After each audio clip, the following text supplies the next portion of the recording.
Live from Fargo and serving you on TV, online, and on the go. This is Valley News Live at 5. We have breaking news out of South Fargo after emergency crews were called to 1809 30th Avenue in South Fargo on a report of a man dead after a possible fire. Our reporters on scene talked to authorities who say the homeowner left their house under the care of a man who was found dead when the homeowner came back home today.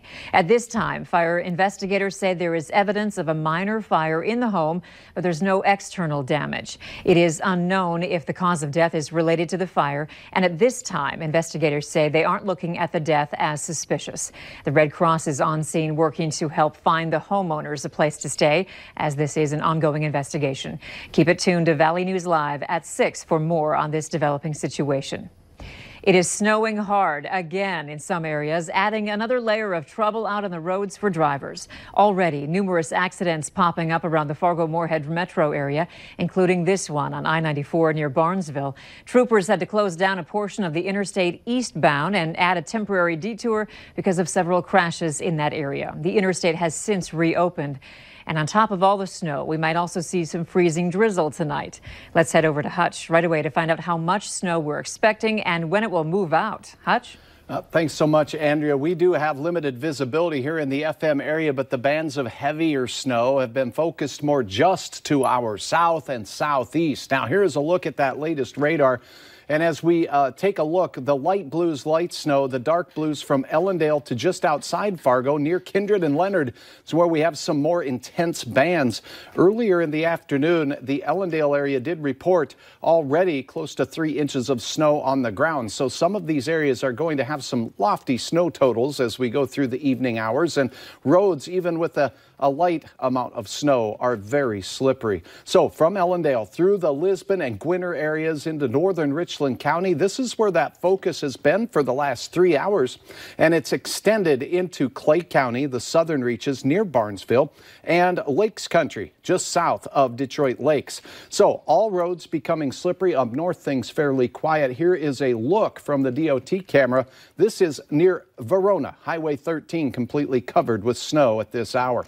The forecast shows the snow continues to work its way across the region. Overnight, it shifts mostly into northwest Minnesota, but snow totals, a narrow band of 4 to 6 inches is going to be likely, but many getting 3 to 5 inches by daybreak tomorrow. I'll have much more on this and what we're expecting for a very tricky weekend of weather here in a few moments. All right. Thank you, Hutch.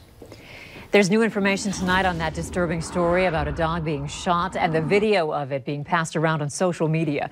The incident took place in Wadena County, Minnesota. The video, which was uploaded to Snapchat and Facebook, has had thousands of views. It shows two people, one who kicks snow on the dog, followed by the other shooting the dog in the head. As we stated last night, we're not showing you the actual shooting. We, as a news department, feel that's not appropriate. Authorities found the dog Sunday afternoon on a river near a campground with a collar and leash, but no tags. There were also several shell casings around the dog. Valley News Team's Mike Morgan is here now to tell us about another possible piece of evidence. Mike? Andrea, as difficult as it was to watch the initial video of that dog being shot, there's word tonight that a second video might exist. Investigators say that they might be the dog being abused with golf clubs prior to being shot. Right now, the Wadena County Sheriff's Office and assisting agencies say that they have not received a copy of this video. They're not sure if this video actually exists or if this did in fact happen. But as you can see in that first video, the dog is not moving, and as one person described it, appears to be cowering prior to the shooting. Now, anyone with information regarding this second video is asked to contact the Wadena County Sheriff's Office.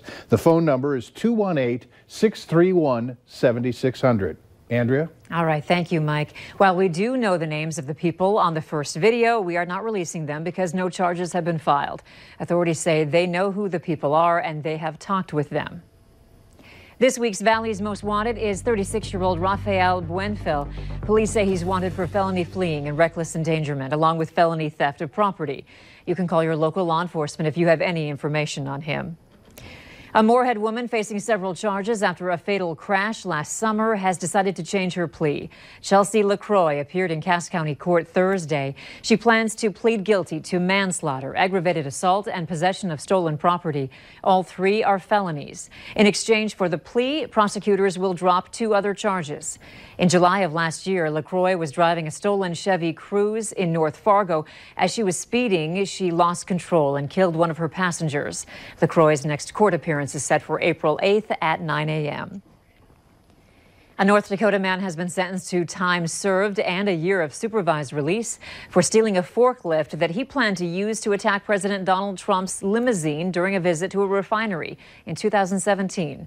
42-year-old Gregory Leingang pleaded guilty to entering the presidential motorcade route in Mandan prior to Trump's arrival at that refinery again in 2017.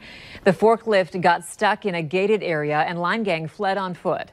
Prosecutors say he planned to harm the president by flipping the limo with a forklift. Leingang's attorney says he was suffering a serious psychiatric crisis during the incident. 3 people were diagnosed with Legionnaire's disease after spending time at a Castleton hotel and water park. The North Dakota Department of Health says the 3 people used the water park at the Days Inn of Castleton. The cases were reported between July of last year and January of this year. None of the people stayed overnight at the hotel. The Department of Health tested the pool and the spa 3 times throughout the past 2 months. 2 of the tests came back positive for the bacteria. The hotel has since closed the spa. Symptoms for Legionnaires are similar to pneumonia. You can find a list of them on our website, valleynewslive.com. U.S. Senator Amy Klobuchar will be on the campaign trail again this weekend with her first visit to South Carolina since announcing her candidacy for president. Klobuchar will also make her second trip to New Hampshire on Saturday. Klobuchar will head to South Carolina to speak at the Greenville County Democrats' monthly breakfast and attend a meet and greet with local Democrats in Columbia on Sunday. Klobuchar will return to New Hampshire to meet with local Democrats there on Thursday. She spoke to a large group of Democrats in Iowa. In Vietnam, where streets are being spruced up, businesses from bars to barbers are cashing in on a summit next week between President Donald Trump and North Korean leader Kim Jong-un.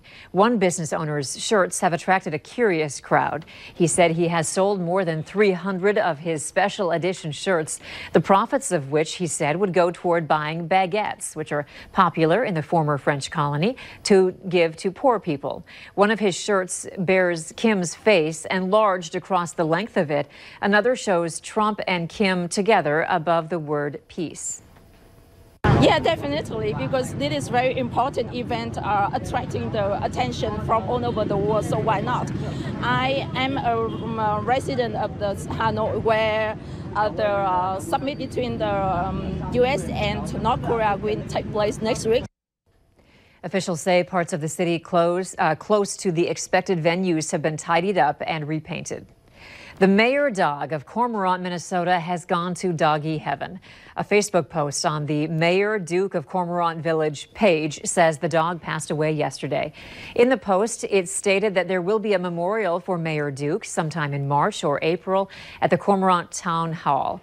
Duke has served as the mayor of the village for the past few years. Whether you're looking to get an early start on your spring cleaning, your remodeling, or you just like to window shop, literally or figuratively, there's something for you at the Home and Garden Show. There is something for everybody, and the convenience is you can do it all in a one-stop shop. The event started earlier today at the Fargo Dome and runs through Sunday. There are about 300 exhibitors, from hot tubs to lawn equipment and landscaping, along with live workshops. You'll even find activities for kids, like a treasure hunt, and for the older crowd, a beer walk that benefits local community projects.